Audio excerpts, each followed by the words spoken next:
It's an interesting time for business.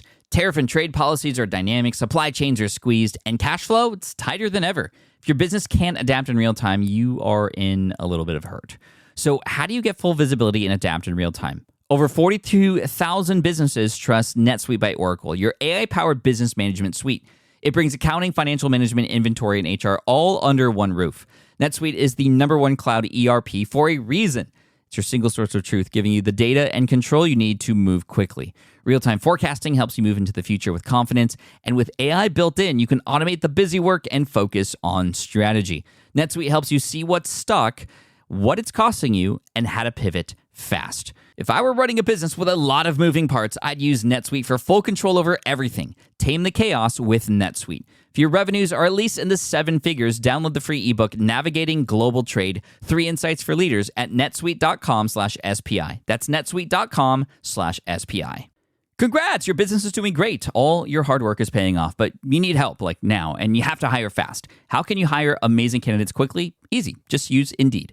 When it comes to hiring, Indeed is all you need. Stop struggling to get your job post seen on other job sites. Indeed sponsored jobs help you stand out and hire fast. And with sponsored jobs, your posts jump to the top of the page for your relevant candidates so you can reach people you want faster.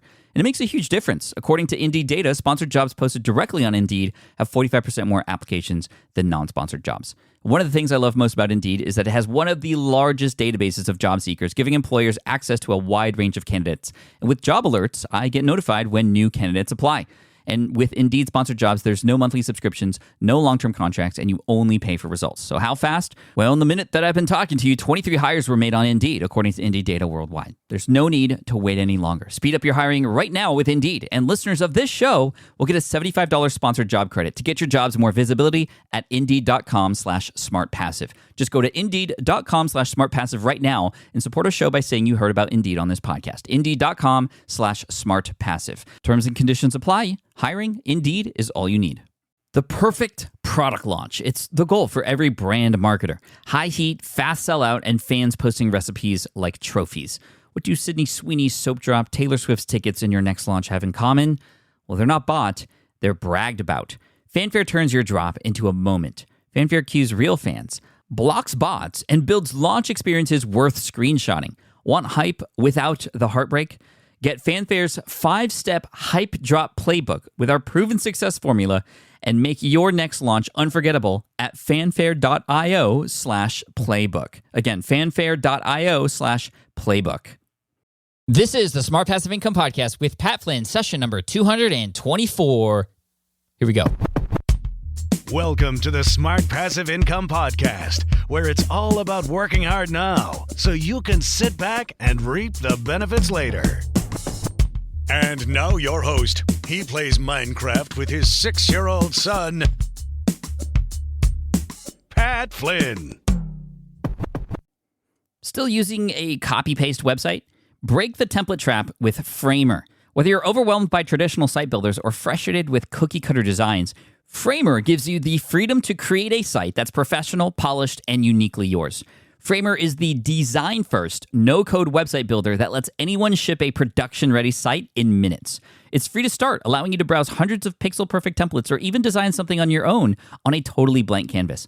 Add bold animations like appear effects, text effects, parallax scrolling, scroll animations, looping animations, and much more in seconds. The built-in AI handles the heavy lifting, generating starter layouts, and can even translate your entire site to any language. Ready to build a site that looks hand-coded without hiring a developer? Launch your site for free at framer.com and use code SPI to get your first month of pro on the house. That's framer.com, promo code SPI. Framer.com, promo code SPI. Rules and restrictions may apply. Running a business means legal questions are inevitable. Is this contract or agreement solid? What can I do if a client won't pay me? Am I set up properly for taxes? Well, rather than trying to navigate all of this on your own or searching endlessly online, imagine having a law firm on your side without the high hourly rates. That's exactly what Legal Shield's small business plans offer. With Legal Shield, entrepreneurs get access to real legal support, contract reviews, collection letters, guidance on business formation, and even help handling IRS audits. Members can book consultations, upload documents through the app, and work with a provider law firm that understands small business laws in your state. You also get proactive help on tax and trademark questions so you can stay ahead of legal risks. And if a client delays payment, Legal Shield can send professional collection letters to help you recover what you're owed, all for a fraction of what traditional attorneys charge. Go to LegalShield.com/SPI or call 833-570-9980 to learn more and get big business legal support without a big business budget. That's LegalShield.com/SPI. What's up, everybody? Thank you so much for joining me today. This is session 224 of the Smart Passive Income Podcast. And it's definitely going to be worth your time because we are speaking with longtime educator and best-selling author Mark Barnes, who is from the Hack Learning series. You can find him at hacklearning.org. He has a podcast also, is just a book with a ton of people following his every step because he, being a popular keynote speaker and education presenter, he's helping people figure out how to teach better. So at hacklearning.org, you can learn about him and his team and all that they're doing. But we're going to be talking about some interesting parallels between how he's been able to help fix education and what he's doing to help fix education and helping teachers with their students and helping them make a bigger impact, and how that can actually translate into what all of us are doing online through our blogs, through our podcasts, through our courses. There's a lot of similarities there, obviously, because we're trying to teach people, and we also need to know how we can best reach those on the other end who are taking action, be it our students or people who are taking our courses or what have you. So we're going to get right into this interview with Mark Barnes from hacklearning.org. Here we go. Hey, what's up, everybody? Pat here. I'm here with Mark Barnes from hacklearning.org and Hack Learning Books and Hack Learning Podcasts. Mark, what is this Hack Learning thing? We're going to get into all that. But first of all, Mark, just thank you for being here. I really appreciate your time. Hey, Pat, I'm really thrilled to be on. I appreciate you having me. Yeah, Hack Learning sometimes it gets a bad rap. People are used to the word hack or hackers having a negative connotation, and I'd like to think that we're trying to put the positive in hacking. We're hacking learning by taking professionals and looking at problems through a different lens. So we've got educators, teachers, school leaders, thought leaders who look at problems in ways that most people don't, and take a look at all kinds of assets and say, how can we hack these? How can we put them together in ways that other people aren't doing? And that's what we're up to. I love that. I think there's definitely this trend as of late to think of hacking in a good way. A lot of people, I think even, FBI agents have hired hackers so that they can better understand what's going on to fight the bad hackers, I guess you could say. And, maybe we're not talking about that kind of hacking here, but I think hacking is great because it's sort of a shortcut to doing certain things. And for all of us who are building businesses online and learning and educating others, if we know how to do it the better way, then that's going to be a win for everybody. So I think we're going to definitely talk about that today. But I also want to just give a shout out to Monica Blichar, who is the one who actually connected us on Twitter.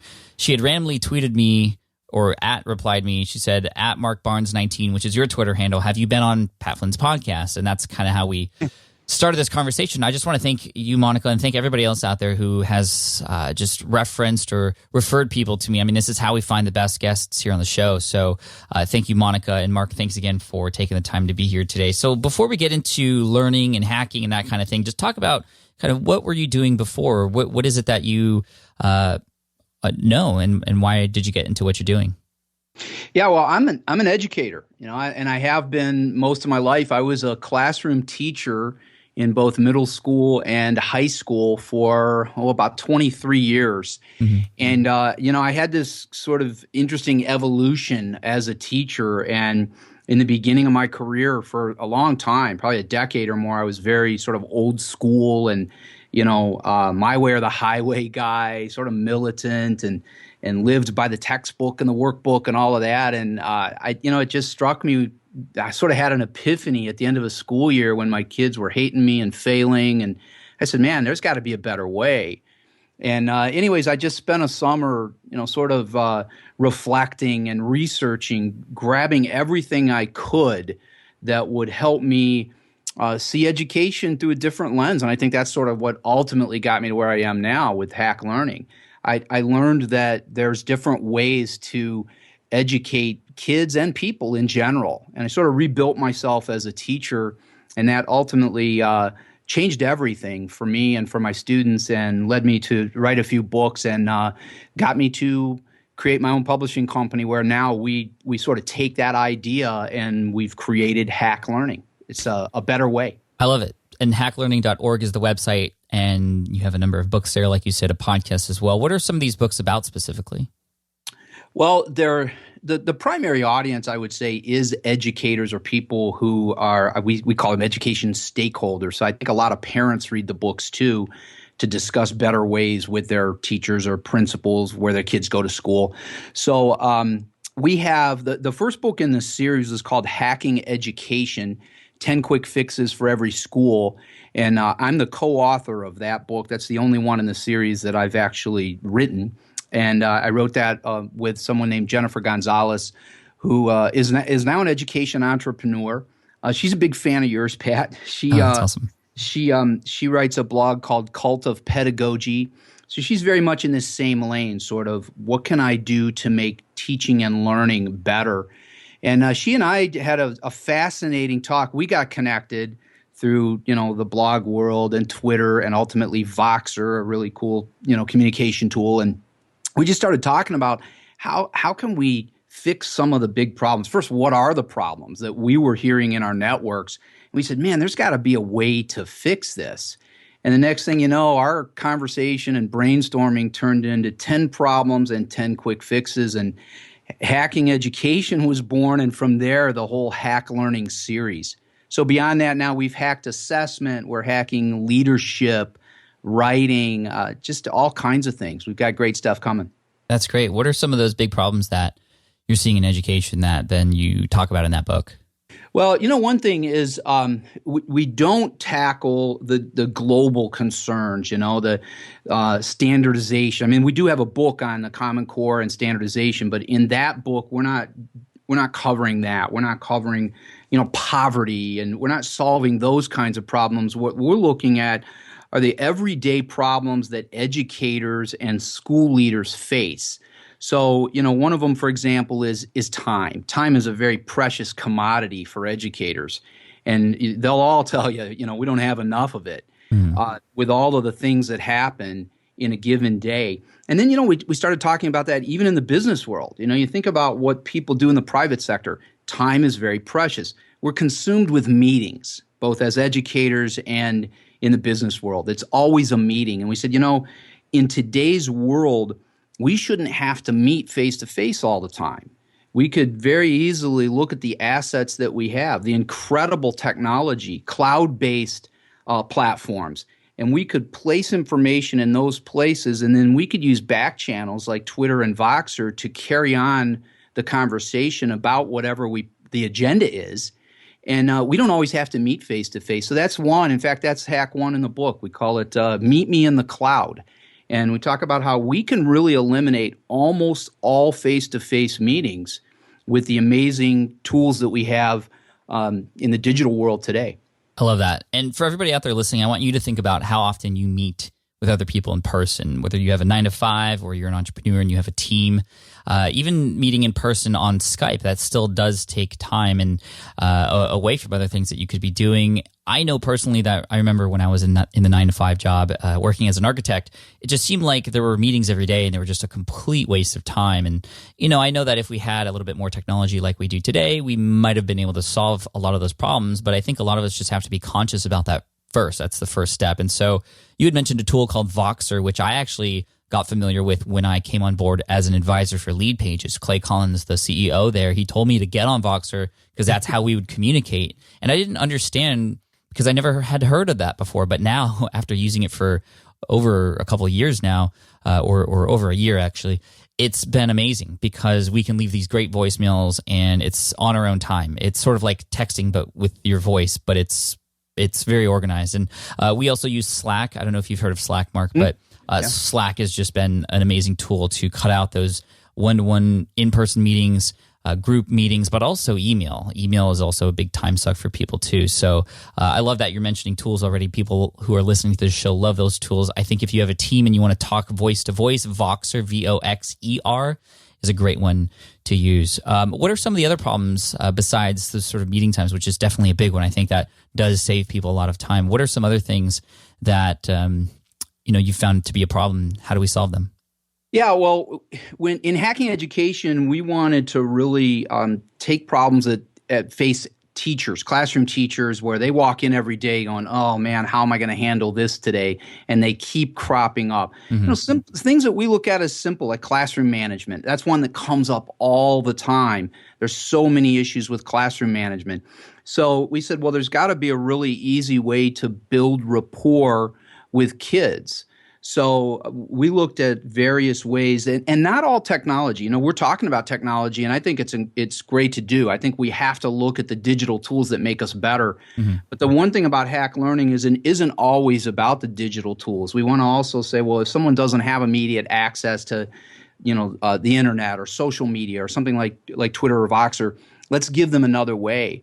So one of the things we do is we talk about collecting data that isn't the traditional data. It's not the testing data. We said, what if we collect data on the whole child? And so one of the hacks we call the 360 spreadsheet. You can write it on a sheet of paper, or you could actually create it on a spreadsheet on a computer if you wanted to. And basically what we do is put categories in there that are more about people than they are about learning. And, this isn't – one of the things about hack learning is it isn't all brand new. Some of it is we're taking things that have already existed and we're sort of wiping off some of the dust and making them a little better. What teachers used to do, and I think maybe some still do, is they would start their school year and distribute note cards, index cards, and hand those to the kids and ask them to write a little bit about themselves. I did it many years ago, decades ago.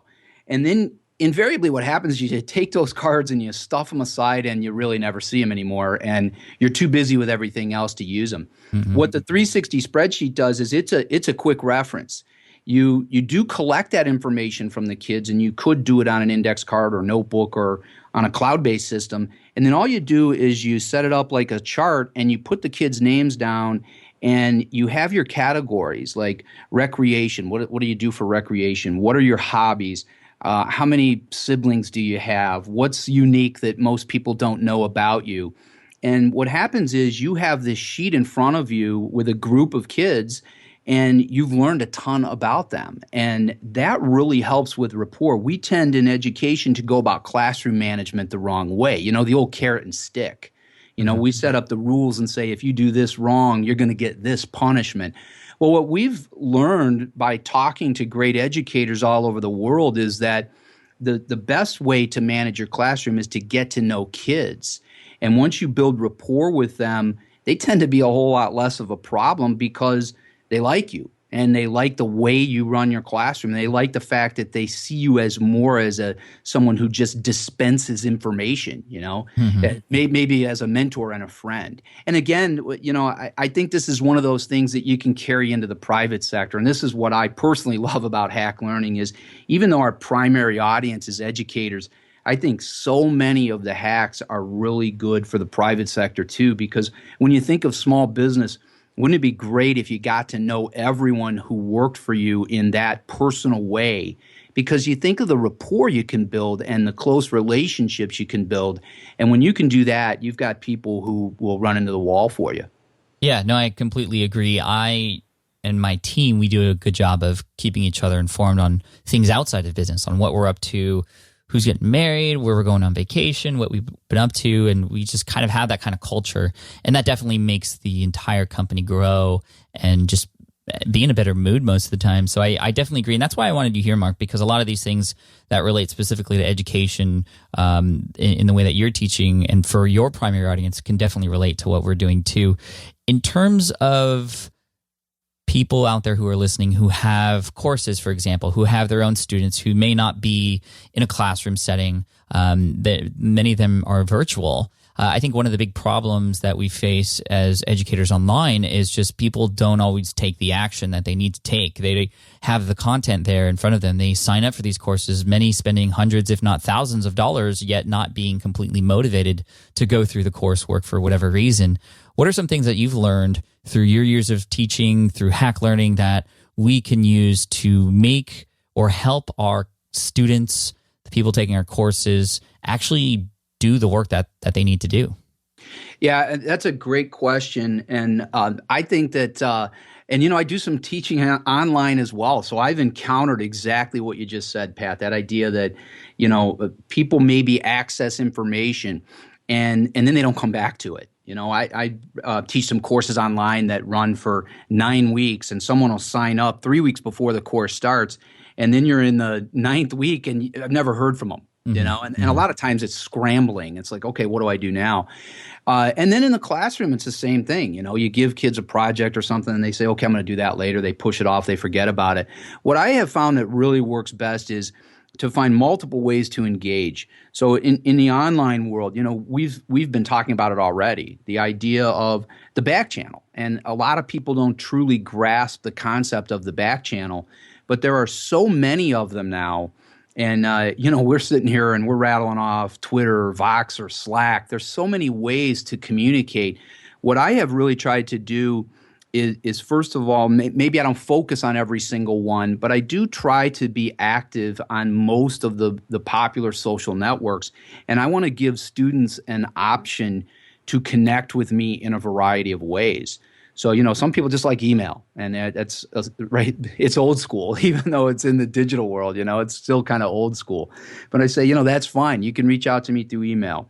I'm always on Twitter. So I tell all of my students, and even when I was still in the classroom with younger kids, even middle schoolers, they love social media.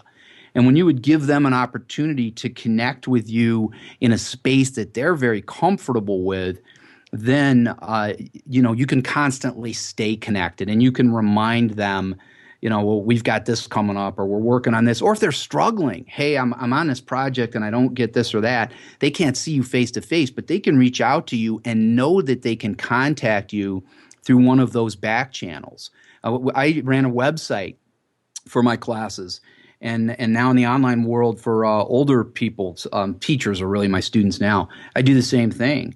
And there's always a space where you can communicate, whether it's a chat room or just a comment section on an assignment. There's always something, and then I get pinged with an alert that someone has communicated with me, and it creates sort of that 24/7 feel.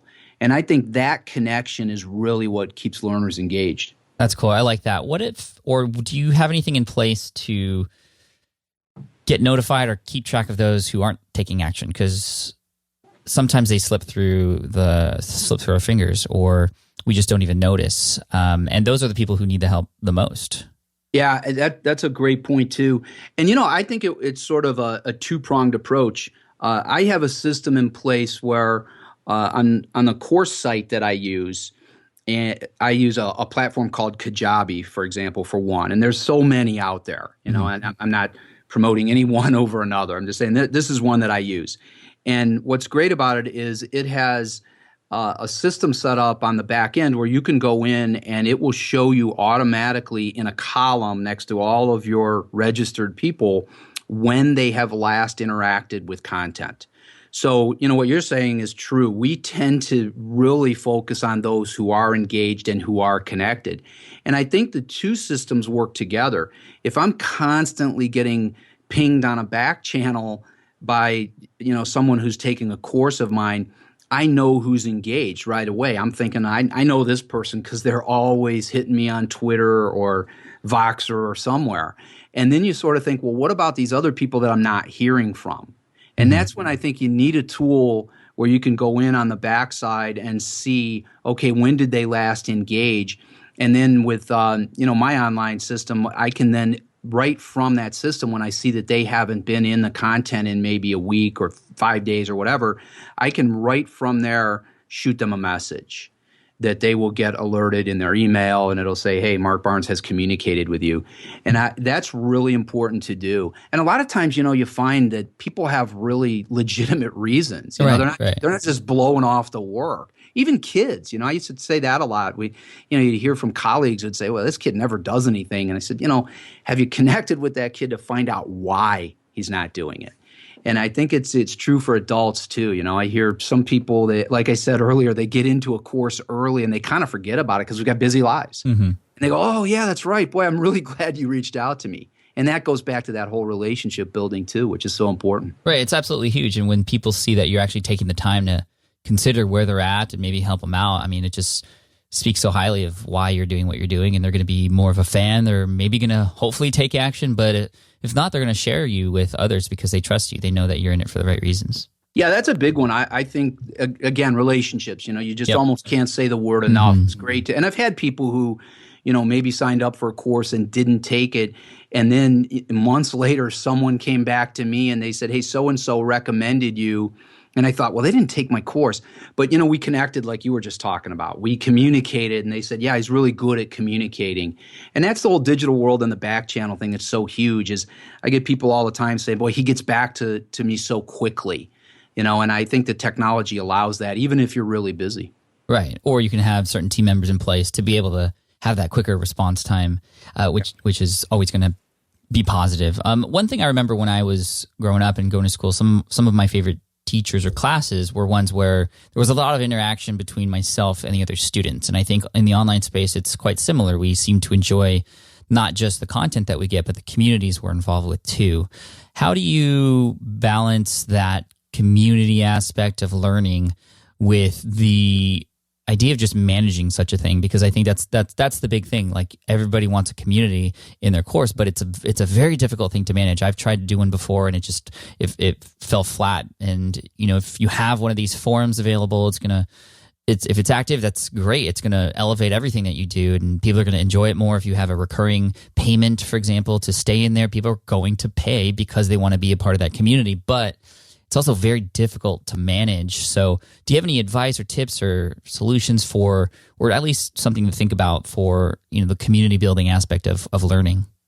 Yeah, I think one thing, I may have mentioned this earlier, I think you have to give people a lot of channels, which can get busy for you because then you have to be involved in all those channels. And I think one of the things you want to do in that case is to find a tool that helps you manage your different channels. And there's tons of those. Those are becoming more and more popular now. Like I use Buffer, and Buffer is such a huge tool for me because it allows me to take all of my social networks and put them on one screen. And then I can communicate with people in a single click. I can type one message and it'll go to Facebook, Twitter, LinkedIn, and a variety of other places, Pinterest. And you send that one message, and if someone is involved in your community on Pinterest but maybe not Twitter, they're still getting that message. And I think tools like that really help because you can't tell someone, and I've done this in the past, so this is speaking from experience. I used to be very rigid about how I was going to work. And I said, this is our platform, this is where we're going to be, and this is where you have to be. And I started losing people. And it just struck me that we're in this evolving world of channels, social channels, back channels, that people like different things. And that was an epiphany for me. It helped me realize that, you have to give people what you want in the digital, or what they want in the digital world. And that's made a big difference. You're absolutely right. People have their own preferred way of absorbing content. That's why I think Smart Passive Income has become so great over the years, is because it's not just blog content anymore. It expanded out onto YouTube. It expanded out onto podcast episodes, and they cross-promote each other. And yes, there are people who will take content from each of those channels, but there's also ones that only have their own preferred way to either listen or watch or read, and I wouldn't have been able to reach them otherwise. So I think you're absolutely right there in terms of sort of content producer communicating to the content consumer. But when it's content consumers communicating with each other, I think that those channels, if they're available, have to be very specific on one platform. For example, if you're going to have a community where your people are going to talk to each other, it would be, for example, a Facebook group.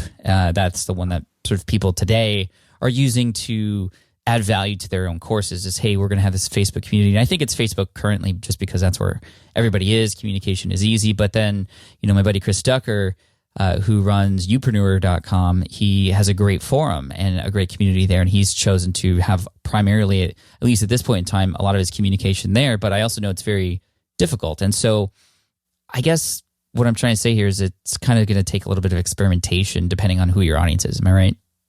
Yeah. And the other thing, Pat, is I think that you have to, once your audience is established, if you're in a smaller group, if you're talking about dealing with people that you're moving a product out to, you're sending content out to, and it's one specific group. We're not talking about hundreds of thousands.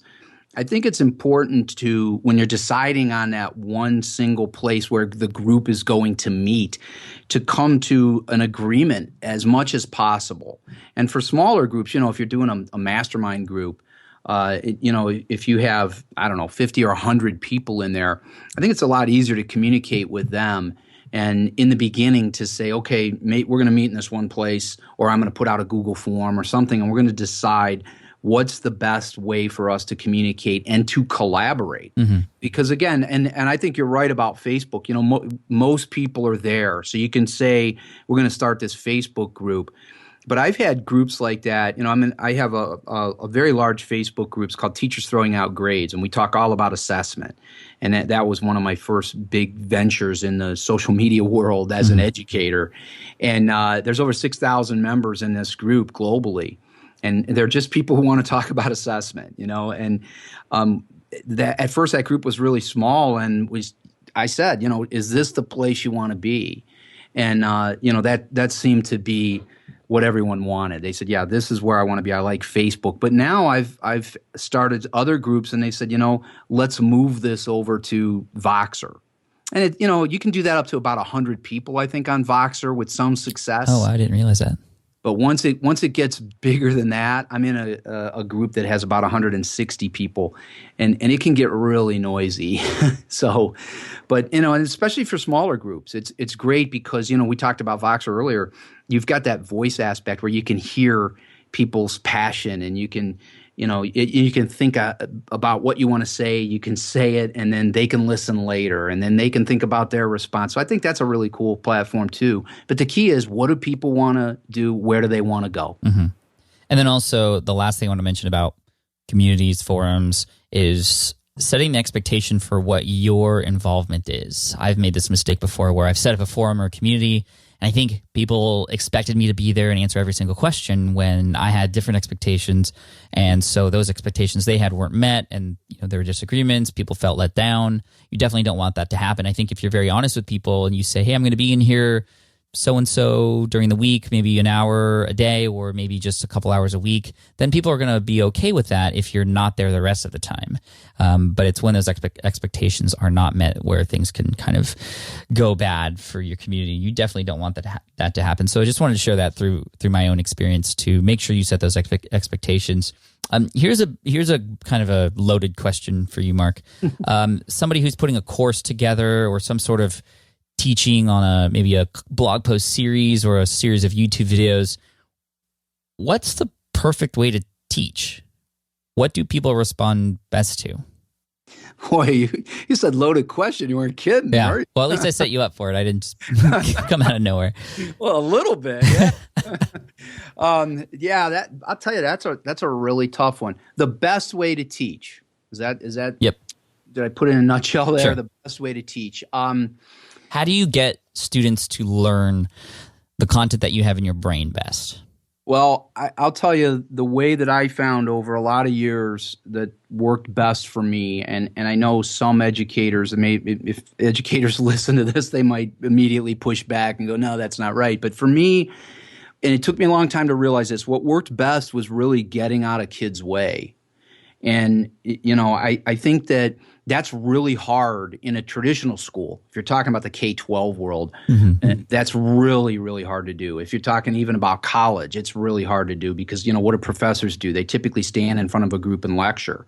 And unfortunately, a lot of teachers in the K-12 world continue that method as well. And it took me a long time to figure it out, but and there's so much control that you're giving away. But what worked for me, you use the phrase, how do you get the what's in your head to them, or get them to learn what's in your head, which I love the way you say that. And what I learned is if I took a concept that I wanted my kids to learn and I put it up on a board, whether it was a blackboard or an interactive whiteboard, and I said, I need you to learn this today. And I'm going to let you learn it any way you want to. That ultimately grew into this sort of messy, chaotic environment that in the end brought far more results than if I stood in front of the group and disseminated the information and hoped that they would, that it would somehow get into their brains. And that's the old school method. And what happens is kids and adults, they start to collaborate. Even adults are, if you walk into a conference, and I know you've been and done tons of these things.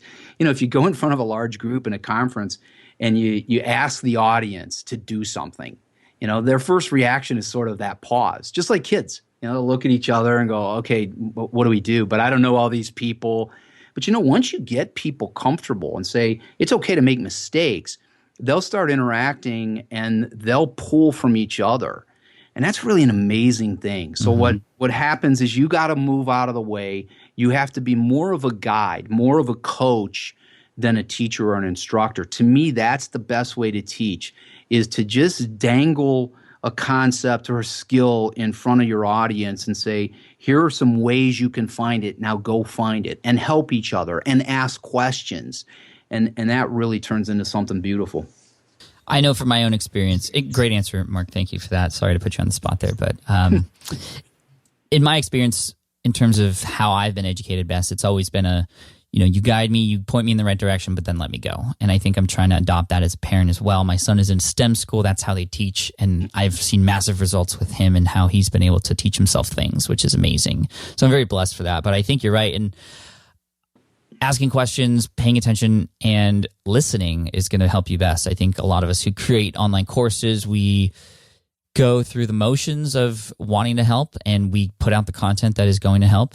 And a lot of times we just think that when we go through the launch process and we sell those courses or we sell access to those courses, we think that's it. And it's kind of on that person's responsibility to follow through. And I think, we still have to continue to work with people, or at least survey or keep track. Like you said, you use Kajabi. I know there's a lot of other tools out there that can help us keep track of where people are at. I think it's our responsibility as content creators to do that if we truly want to help people in the best way possible. That's been the big debate that I've been talking about in a lot of my mastermind groups and just internally in my own head is, how far do you go to help somebody after you've given them that content that they need? Because shouldn't that be enough? And I don't think that's enough. I think there should be a little bit more.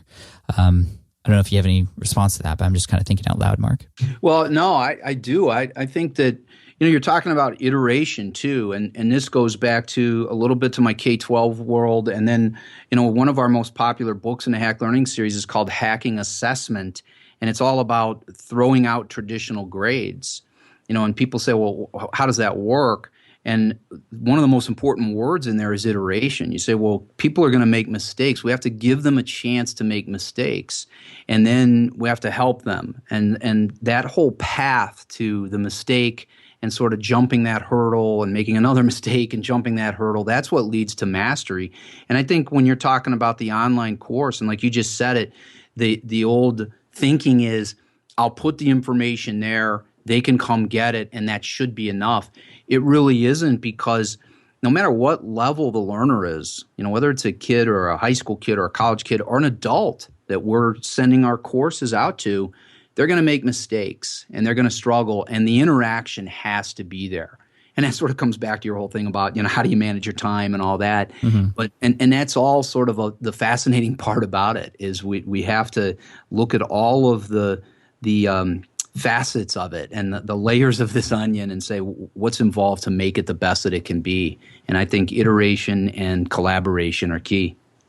I love it. This is going to be a great topic of discussion in the comments section here of this blog post and podcast episode. I think I want to encourage everybody to come over and talk about what you think about education, about what Mark said, about what I said, and see if we can add to this discussion. I think it's our job as content creators to figure out how we can best teach our students. And so I'd love to have you join in on that conversation. Mark, thanks again for coming on and sharing information here. Super fascinating. And again, if you want to give a shout out or a link to where people can go find out more about you, that'd be fantastic. Yeah, it's all about Hack Learning, hacklearning.org. Everything is there. That's sort of the host for Hack Learning. So there's links to books, the blog, the podcast, the team. And there's really incredible educators there. And they're not just for the K-12 world. They've got amazing stuff for all learners. And I'm on Twitter all the time, @MarkBarnes19. That's the best place really to connect. So love to hear from people. Awesome. So again, that's Mark Barnes 19 on Twitter. Give him a shout and let him know what you think. And Mark, thanks again for your time. We appreciate you.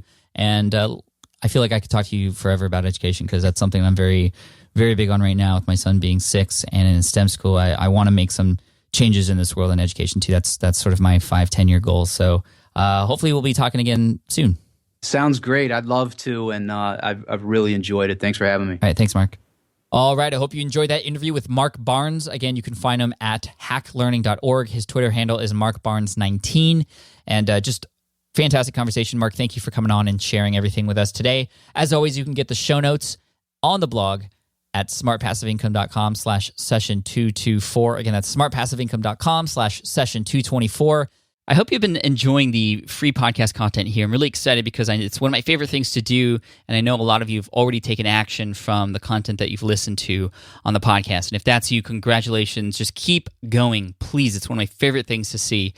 But I also know a lot of you, and a lot of you have been telling me that you've been wanting more. You've been wanting additional information, some accountability, some hand-holding along the way. And so depending on what it is that you're looking for, what I would recommend is actually go to smartpassiveincome.com/courses. You'll see the courses that I'm offering there that are paid courses, but they're there to help walk you through certain processes. Depending on what problem you have or what issue or what thing you're trying to solve, go there, check it out. You can see if there's a course available for you and where you're at in your business right now, whether you're just getting started and you just want to make sure you have all the right things in place before you actually devote a lot of time and effort into something. There's a course for you there. For those of you looking to get started with a podcast, there's stuff for you there. And there's going to be more courses there in the future. And how do I come up with those ideas for the courses? They come directly from you. So thank you for all telling me how I can help you better. And if you have ideas for more courses that I can create for you, just hit me up on Twitter at Pat Flynn. Let me know, or use my contact page on smartpassiveincome.com. But again, check out and see what's available. smartpassiveincome.com/courses. That will be continually added to over time. So check it out. Thanks so much. Thank you so much for joining me today. I appreciate it. And just so you know, next week's episode is going to be really special. I'm bringing on a few different guests. 2 of them you've heard from before in way back episodes, and one person who you've never heard here on the podcast, and that is my family. So you're going to hear from my kids who have been on the show, I mean, not as a guest, but really as just little inserts here and there. You hear their young baby voices, and they've grown up since then. But you're also going to hear from my wife, April, and that'll be really interesting. So look forward for that one. That one's episode 225 coming out next week. And it's going to be a fun one. Thank you so much. I appreciate you, and keep doing what you're doing because you're helping to make change in this world. Keep it up. Cheers. Thanks for listening to the Smart Passive Income Podcast at www.smartpassiveincome.com.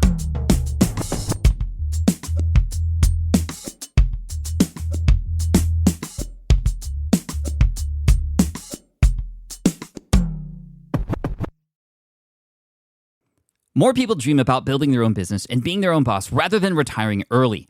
But a majority of them never even take the first steps to register the business. Why? Because starting a business can feel overwhelming. With legal forms, paperwork, finances, it's a lot. And that's where Taylor Brands comes in. Taylor is a complete business builder designed to make launching your business simple and stress-free. You can register your LLC in just minutes, keeping your personal and business assets separate from day one. And from there, you can get access to everything you need to get off the ground, from legal documents, licenses and permits, invoicing and bookkeeping tools, and even a 100-day business coaching program to help you hit the ground running. You'll also get a free personalized business plan, branding tools, and so much more. And of course, our listeners get an exclusive 35% discount to get started. Just head to taylorbrands.com/SPI. That's TAILORBRANDS.com/SPI. Stop dreaming, start building with Taylor Brands. Look, I get it. You want to grow your business, but trying to sell to hundreds or even thousands of people gets very exhausting very fast. But what if you could sell at scale with a simple, powerful quiz? Score App helps you sell to more people without adding more to your plate. You build a quiz or assessment that your audience actually wants to take. Then they answer a few quick questions and get a personalized result right away. It shows them where they're at and what they need to do next and how you can help. And you build huge amounts of trust before you make even a single offer. No hard sell, no chasing leads, just value at scale. Get 50% off the first 3 months using the discount code SPI. All you have to do is just head to scoreapp.com/SPI. Again, that's scoreapp.com/SPI.